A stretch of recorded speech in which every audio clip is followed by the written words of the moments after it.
consider House Bill 2014 by by Chairman Parker. Chair lays out House Bill 2014. The chair recognizes Chairman Parker to explain the measure. Mr. Chairman, members, thank you so much for your time. I know you're all in the midst of a busy day, and I appreciate your patience in allowing me to bring a couple of bills for you today. I'm first going to obviously talk about House Bill 2014, and I want to thank our TEA Commissioner Mike Morath for not only the concept of this bill, but for taking on the inspiration for legislation I passed last session called Pay for Success that I championed back in the 2015 session. Texas must vastly improve the mathematical reasoning skills of its students to ensure the continued growth of the Texas economy. Students do not develop strong mathematical skills when they move too quickly with inadequate practice, and unfortunately, some students are being lost in the traditional classroom style of teaching. I do not expect every math teacher to adopt different methods of instruction for every struggling student, but I do believe that programs that focus on individual needs can and should be adopted.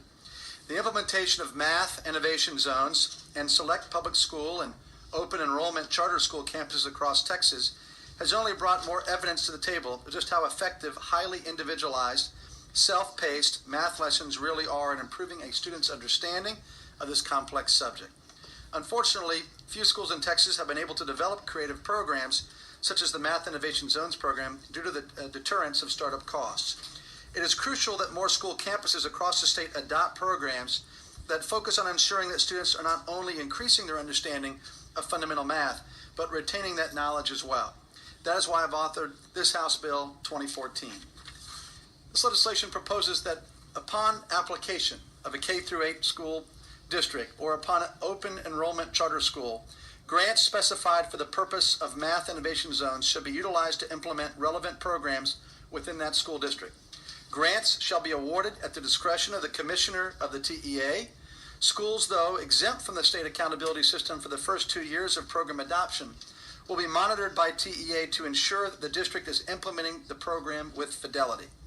Along with grants for math innovation zones, this legislation will allow for Pay for Success programs. The Pay for Success programs will be financed by private parties and awarded to school districts that have achieved specified measurable outcomes. I fully agree that the Texas House has done its very best to appropriate funds for education. However, the reality is that there is still unmet need. Allowing private parties to invest in education is not only important, it's a critical ingredient in cultivating greater education breakthroughs. With that, members, I conclude my formal remarks and be happy to answer any questions. And I know there's probably a couple of good witnesses today as well. Thank you, Chairman. Members, are there any questions? All right, Chairman, we'll reserve your right to close. Thank you, Mr. Chairman. And we'll start taking public testimony on House Bill 2014, starting with Flavio Cunha from Rice University, testifying for the bill. If I mispronounce your name, please correct me.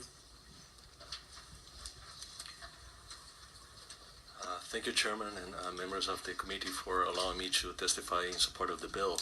I am an economist at Rice University, associate professor. I study education. The reason why I study education is because there is a large body of research that shows that education is actually a major determinant of long-run economic growth and the gateway for economic mobility. Unfortunately, the state of Texas is not doing so well when it comes to education. Only 35% of Texans residents between 25 and 34 years old actually have a post-secondary degree or certificate.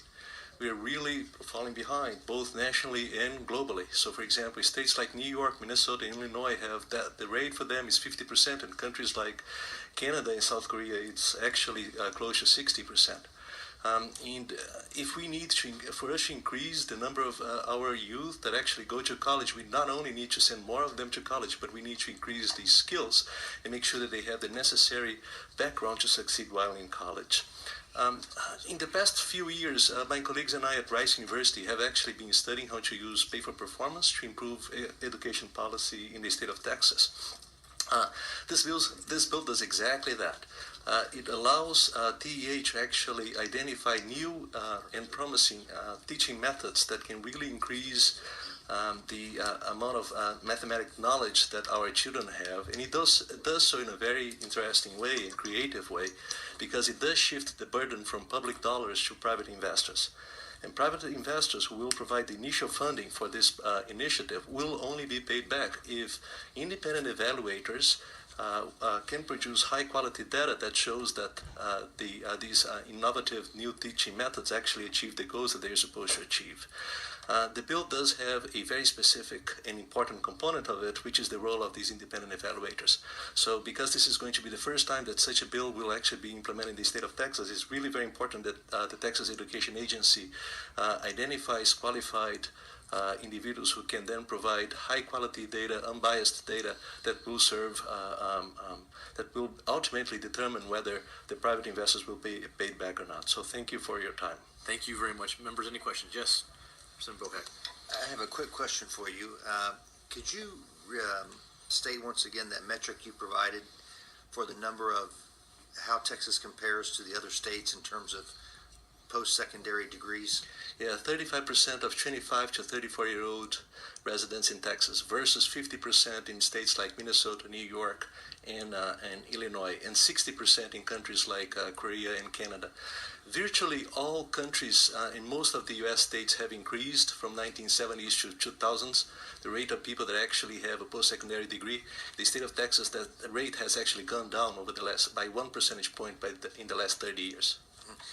And what would be the correlative, what would be the cause and effect of that? So we actually do send kids to college, but unfortunately many of them do not succeed because they don't have the necessary background to succeed while they're in college. So in Texas, for example, the graduation rate conditional on going to college is a little bit below 50%.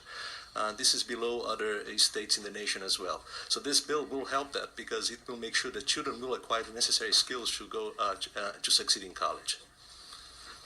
Okay, so you believe that they don't go on to college and succeed because they don't have the necessary, they don't graduate with the necessary skills? Yeah, among other factors as well, right? But this is, a lot of my research does show that this is a fundamental factor of why they don't actually graduate from post-secondary certificates and programs and college as well.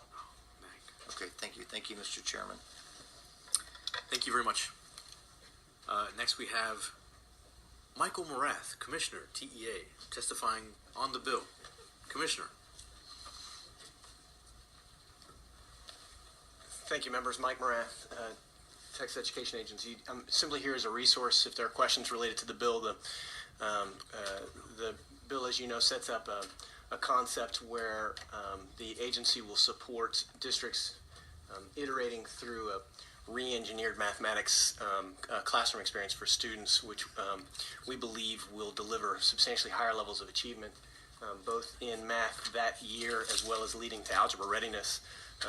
And the bill really has two components. One is the Math Innovation Zone sort of authorization itself, and other is a mechanism, an innovative mechanism to support possible scaled financing at very reduced cost to the state. So again, just happy to answer questions about it. All right. Member, thank you. Commissioner, any questions? Representative Coop. Commissioner, so can you walk through how you have contemplated the financing mechanism to work? Absolutely. So the concept is, if you'll, Sure. because I had to run over here from our office building.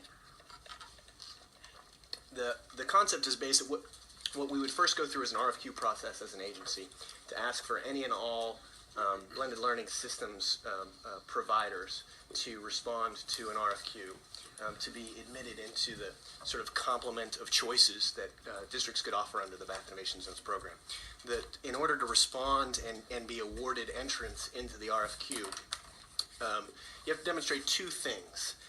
One is that you have to demonstrate that you have the ability to measure implementation, the way the system actually works. So you can think, say, hours the students are online, the milestones that they go through, the degree of efficacy that teachers have in terms of training and support systems for it. So you have to have some mechanism to evaluate implementation fidelity. The second thing that you have to have is a demonstration that at high levels of implementation, that achievement scores go up, math achievement scores go up. And any respondent that meets those two criteria will then be eligible to be chosen by school districts. We wouldn't actually provide funding directly to the math systems providers. We would provide grant funding to agents or to school districts to purchase the software or to buy hardware or to pay for the sort of administrative changes that need to be paid for in order to implement it. But what we would do is facilitate sort of a pay-for-success structure and financing if a district wanted to do that. And the way that these would work is sort of an outside investor would evaluate the efficacy of the blended learning system, the mathematics system, and if they believe that high levels of implementation result in high levels of achievement, what they would then do is essentially provide a working capital loan, as it were, to school districts to pay for the system so that school districts can do this without spending any money out of pocket. Then if the school district achieves high levels of STAR achievement gains, then they pay the working capital loan back. If math scores don't go up, then the school districts don't pay the loan back. And so the private outside investors are essentially, they're investing in the quality of the program at high levels of implementation. And so the school districts will have to commit to high levels of implementation. If they don't, those working capital loans would be repaid immediately. That's essentially the hitch. The school districts have to implement high quality. If they do, they can implement essentially for free for a few years and then pay it back if it works. So do you expect that the investors will become sort of like venture capitalists? So there's a relatively small market globally for these kinds of pay-for-success programs. There's a program in Salt Lake, several in New York, a lot in the UK. And so there are, believe it or not, people who have a social investment focus, and they're willing to take calculated risks in order to accomplish social goods. Okay, thank you. All right, thank you. Members, any other questions? All right, thank you, Commissioner, very much. I will walk back to my office now. Thank you. Is there anyone else who wishes to testify on for or against House Bill 2014? Seeing none, the chair recognizes Chairman Parker to close on House Bill 2014. Well, Mr. Chairman, members, again, thank you so much for your time this afternoon, allowing me to lay out this good bill. I appreciate the testimony, obviously, that you just heard from our great commissioner and from our distinguished professor from Rice University. And I may just make one other comment, Representative Koop, pertaining to the method of finance these innovation funds. It's really also referred to as social impact bond investing. We call it pay for success. But typically, it's large investment banks, wealthy family offices, those types of individuals around the world that participate in these kinds of things that for the good of society. And I saw that as an availability, and I wanted us in Texas to be able to access that. So I passed a bill last session that enables any of our agencies to have access.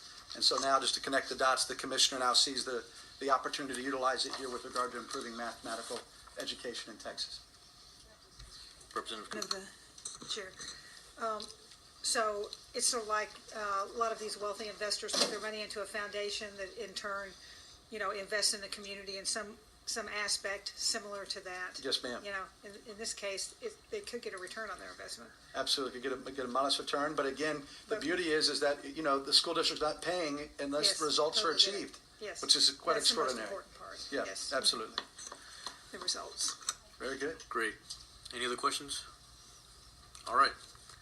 I'll close, Mr. Chairman. Yes, sir.